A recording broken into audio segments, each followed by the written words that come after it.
नमस्ते, स्वागत है आपका। मैं हूं डॉक्टर देवेंद्र धवन। आज हम डिस्कस कर रहे हैं कि भारत में चीता को पुनः बसाया जा रहा है। यहाँ पर मीनिंग है पुनः बसाने का अर्थ क्या है। इसका मीनिंग ये है कि एक समय था जबकि भारत के जंगलों में चीता मिलता था, नेचुरली प्राकृतिक रूप से चीता भारत में मिलता था, लेकिन जो है शिकार करने की वजह से और चीता को जो है बड़े पैमाने पर पाले जाने की वजह से चीता धीरे धीरे भारत के जंगलों से लुप्त होता गया, मृत होते गए ये चीते। और आखिरी बार जो चीता था भारत में जिसका शिकार किया गया था, एक चीता और उसके दो शावक, वो छत्तीसगढ़ में शिकार किया गया था। छत्तीसगढ़ में कोरिया वहां की रियासत है, वहां के शासक थे रामानुज प्रताप सिंह। उन्होंने जो है चीता और उसके दो शावकों का शिकार किया और उसके बाद 1952 में भारत सरकार ने जो है चीता को भारत से विलुप्त घोषित कर दिया। तो भारत से विलुप्त घोषित किया गया जो जंतु है वो है चीता। अब उसके बाद जो है बहुत, चूंकि भारत का जो आवास क्षेत्र है यहाँ पर नेचुरली प्राकृतिक रूप से चीते मिलते थे। यहाँ पर हमारे को शेर, इसके अलावा जो बाघ है, चीता, तेंदुआ, इन सभी जो बड़ी बिल्लियां इनको कहा जाता है, बिग कैट्स इनको कहा जाता है, इन सभी बड़ी बिल्लियों के लिए हमारे यहाँ पर निवास स्थान है और चीता भी प्राकृतिक रूप से मिलता था। तो भारत में जो पारिस्थितिकी तंत्र है हमारा, इसको ध्यान में रखते हुए नेशनल टाइगर कंजर्वेशन अथॉरिटी जो है भारत की, उनकी पहल पर भारत में चीता को पुनः बसाने के जो है प्रयास शुरू किए गए। भारत के सुप्रीम कोर्ट ने जो है चीता को देश में पुनः बसाने के लिए जनवरी 2020 में अपनी अनुमति जो है दे दी थी, क्योंकि नेशनल टाइगर कंजर्वेशन अथॉरिटी ने जब चीता को पुनः भारत में बसाने का जो निर्णय किया था, उस समय पर जो है वर्ष 2009 की बात है और 2010 में जो है पूरा कार्यक्रम बन चुका था चीतों को पुनः लाने का। तो सुप्रीम कोर्ट में जो है कुछ पर्यावरणविद इस केस को ले गए थे कि भारत में जो है इस तरीके की ये गतिविधि नहीं करनी चाहिए। जो वाइल्ड जो एनिमल्स ऑलरेडी हमारे यहाँ है उनके संरक्षण पर ही ध्यान देना चाहिए। तो लंबे समय तक ये जो है केस चलता रहा। आखिर में जनवरी 2020 में सुप्रीम कोर्ट ने जो है चीता को पुनः भारत में लाने की अपनी अनुमति दी है और ये जो है इस पूरे के पूरे कार्यक्रम के जो है देखरेख के लिए सुप्रीम कोर्ट ने अपनी कमेटी भी बनाई है। और ये जो पूरा कार्य होगा, नेशनल टाइगर कंजर्वेशन अथॉरिटी, भारतीय वन्य जीव संस्थान और इंडियन वाइल्ड लाइफ ट्रस्ट, ये तीनों के तीनों मिलकर जो है इस पर अपना पूरा कार्य करेंगे।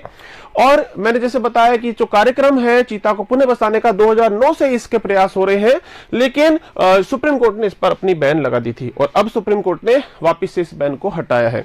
हालांकि अभी जो है सुप्रीम कोर्ट के अनुसार प्रारंभ में जो चीते हैं इनको एक तरीके से ट्रायल होगा। शुरुआत में कुछ जोड़े जो है मेल और फीमेल चीते जो है भारत में लाए जाएंगे और यदि वह सक्सेसफुल रहा उनका ट्रायल, उनका रिलोकेशन सक्सेसफुल रहा, फिर आगे जो है और भी चीता जो है उनको भारत में लाया जाएगा।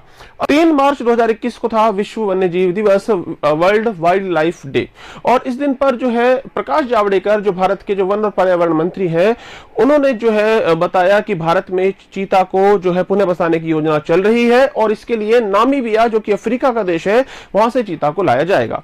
एक्चुअल में चीता जो है ये घास के मैदानों में रहने वाला जंतु है। चीता का मुख्य आवास जो है वो कैसा है, थोड़ा सा सूखा एरिया होता है, घास होती है, झाड़ियां होती हैं, लेकिन घना बसा हुआ जंगल जो होता है वहां पर चीता नहीं रहता, क्योंकि चीता जो है इसको अपना शिकार जो है पकड़ने के लिए लंबी इसको दौड़ लगा दी होती है और दौड़ लगाकर अपने शिकार को पकड़ता है। तो वैसा जो क्षेत्र है भारत में, जो भारत के विशेषज्ञ हैं उन्होंने कुछ क्षेत्रों की पहचान की है जहां पर चीता जो है पहले नेचुरली वो रहता था, और ऐसा क्षेत्र जो कि मिलता जुलता हो घास के मैदानी जो क्षेत्र है अफ्रीका से, उनके से ऐसी कुछ साम्यता हो, जो है जंगल ज्यादा घना बसा हुआ नहीं हो। तो इस प्रकार के कुछ क्षेत्रों की पहचान की गई है और सबसे ऊपर जो उसमें है वो है मध्य प्रदेश का कूनो पालपुर जो सेंचुरी है, जिसे कि नेशनल पार्क भी बना दिया गया है, वो वहां पर सबसे नंबर 1 की पोजीशन पे है। तो सबसे पहले जो है चीता मध्य प्रदेश के कूनो पालपुर में लाया जाएगा। अब यहां पर देखो भारत में चीता जो है विलुप्त घोषित हो चुका है। 1952 में चीता को विलुप्त घोषित किया गया था। ये जो इमेज है, 3 चीता मारे गए हैं और छत्तीसगढ़ के कोरिया रियासत के शासक है रामानुज प्रताप सिंह, और इनके शिकार के बाद जो है फिर भारत में जो है चीते नहीं देखे गए और 1952 में भारत सरकार ने चीतों को जो है विलुप्त घोषित कर दिया। आज जो है भारत में तो 0 है चीतों की संख्या। इसके अलावा विश्व भर में भी यदि चीतों की संख्या की बात की जाए तो कुल 7100 के आसपास जो है चीते विश्व भर में मौजूद हैं और सबसे ज्यादा जो चीते हैं वो है अफ्रीका में, और अफ्रीका के नामीबिया से ही भारत में जो है चीता लाया जाना है। इससे पहले जो ईरान है, ईरान से भी चीता लाए जाने की जो है योजना थी, हालांकि अब अफ्रीका से जो है चीते लाए जा रहे हैं। ईरान में एशियाई जो नस्ल के चीते होते हैं, एशियाई चीता जिसको बोलते हैं, वो ईरान में मिलते हैं और संख्या उनकी ज्यादा नहीं है, लगभग 50 चीता जो है ईरान में है। ईरान में भी कुछ क्षेत्र ऐसा है जो ड्राई एरिया है और कुछ घास का क्षेत्र है, थोड़ा ठंडा मरुस्थल टाइप का वो क्षेत्र है जहां पर जो है चीता मिलते हैं। तो चीता कभी भी घने जंगल में नहीं मिलता है। चीता जो है, इसका जो जूलॉजिकल नेम है वो है एसिडोनिक्स जुबेटस। तो इसमें आप देखते हो यहां पर आंख के पास ये धारियां यहां पर दिखाई देती हैं और शरीर पर काफी ये धब्बे दिखाई देते हैं। ये जो शब्द चीता है, इसको संस्कृत के शब्द चित्रक से लिया है। हिंदी में जो चीता शब्द है और चित्रक का मीनिंग होता है धब्बेदार, और इंग्लिश में भी जो है चीता ही कहा जाता है इसे। तो इंग्लिश और हिंदी में सेम है और विश्व भर में चीता को जो है चीता के नाम से ही जाना जाता है। इसके जो लंबाई है 112 से 135 सेंटीमीटर तक लंबाई इसकी होती है। वजन इसका कम होता है। यदि हम दूसरे जो जैसे लॉइन है या टाइगर है उससे कंपैरिजन करें तो उनकी तुलना में कम वजन होता है। काफी तेज दौड़ने के लिए जो है इसका शरीर बना हुआ है और 120 किलोमीटर, 128, 130 किलोमीटर तक की स्पीड जो है चीता आसानी से प्राप्त कर लेता है शिकार करते समय पर। इसका मेन जो इसका हैबिटेट है, इसका जो आवास है वो ऐसा है जैसे कि घास और झाड़ियों से युक्त खुला मैदानी क्षेत्र। तो घास और झाड़ियां से युक्त खुला मैदानी जो क्षेत्र होता है वहां पर ये निवास करता है। इंडिया में जो लॉइन है, हमारे यहाँ जो शेर मिलते हैं, जैसे गुजरात का जो गिर का क्षेत्र है उसका हैबिटेट भी ऐसा ही है, जो कि ज्यादा सघन घना बसा हुआ जंगल नहीं होता। तो चीता और लॉइन जो है एक जैसे हैबिटेट में वो रह सकते हैं। आखिर में चीता की संख्या इतनी घट क्यों गई, इसका एक बहुत बड़ा कारण है। एक तो है चीतों का शिकार होना, दूसरा जो है पुराने समय में जो राजा महाराजा होते थे वो चीतों को पालते थे। चीता की एक खास बात यह है कि चीता को जिस तरीके से डॉग पाला जाता है उस तरीके से चीता को भी पाल लिया जाता था। चीता जो है मनुष्य के साथ जब उसको पाल लिया जाता है, मनुष्य के साथ जब वो होता है तो वह अधिक आक्रामक व्यवहार नहीं करता। यदि हम लॉयन की बात करें या टाइगर की बात करें तो वो ज्यादा एग्रेसिव होते हैं, लेकिन चीता जो है वो ज्यादा एग्रेसिव नहीं होता। इसको पालना कंपैरेटिवली आसान है और राजा महाराजा जो थे वो चीतों को पालते थे और इन चीता की सहायता से वो शिकार किया करते थे। जैसे कि शिकार के पीछे भगाकर, किसी हिरण के पीछे या किसी अन्य शिकार के पीछे भगाकर शिकार करवाया करते थे, प्लस जो है जंगल में जो इनका शिकार तो होता था। तो ये एक बहुत बड़ा कारण था जिसकी वजह से जो है चीतों का जो है संख्या घटी। क्योंकि जब ये चीते जो है इनको पाला जाता था उसके बाद इनकी जो है प्रजनन की जो गतिविधियां थी वो मंद हो जाती थी और जो पालतू चीते हैं वो प्रजनन कार्य नहीं करते थे, या हम कहें कि चीतों की संख्या फिर नहीं बढ़ पाती थी। तो ये एक बड़ा जो है कारण, चीतों की विलुप्ति का कारण इसमें बताया कि चीतों को पालतू बनाया जाना, और पालतू बनाए गए चीते जो है प्रजनन नहीं करते थे। इसके साथ इनका हैबिटेट, इनका आवास लगातार क्या हुआ, नष्ट होता गया।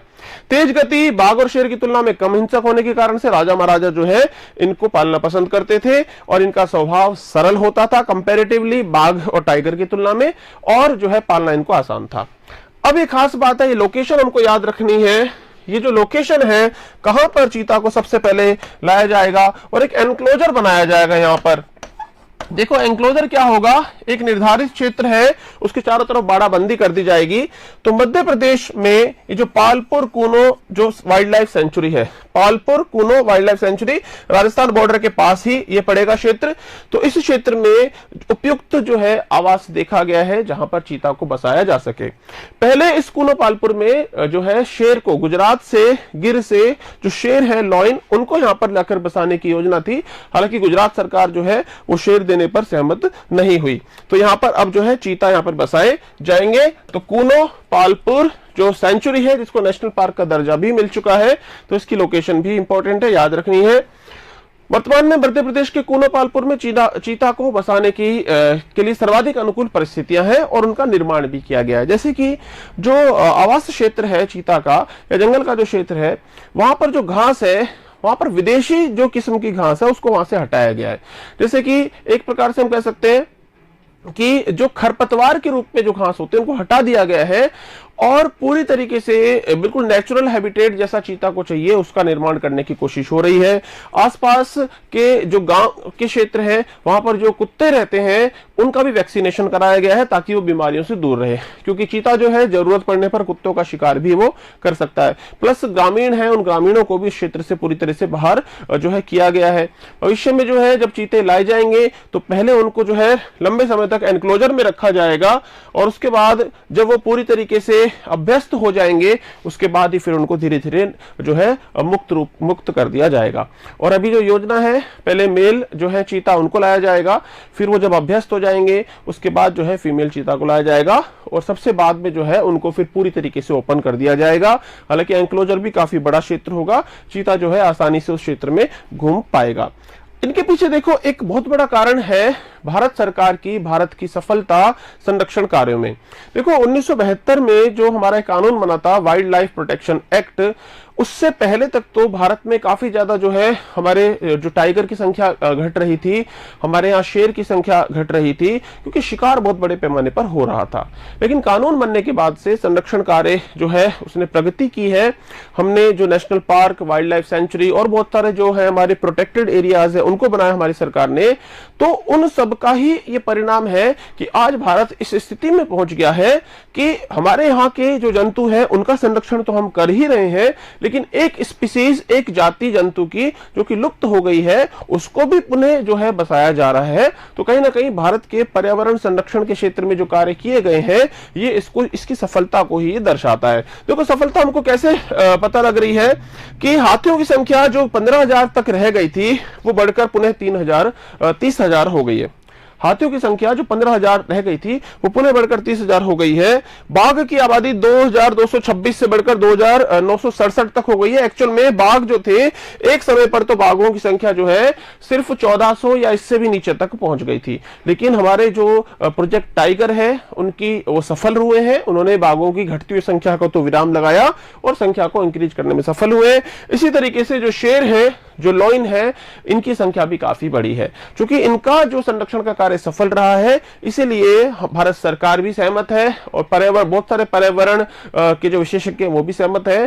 संभवतः यदि भारत में चीता को लाया जाता है और चीते का एक प्रकार से सफल ये जो ट्रांसलोकेशन होना है वो होता है तो पूरे विश्व के लिए ये एक क्या होगा, बहुत ही अच्छा उदाहरण रहेगा और भारत की प्रतिष्ठा में इससे निश्चित रूप से वृद्धि होगी। तो हम चाहेंगे कि हमारा ये जो प्रयास है भारत सरकार का और ये हमारा प्रयास सफल हो। तो मिलते हैं फिर नेक्स्ट वीडियो में किसी और इंफॉर्मेशन के साथ।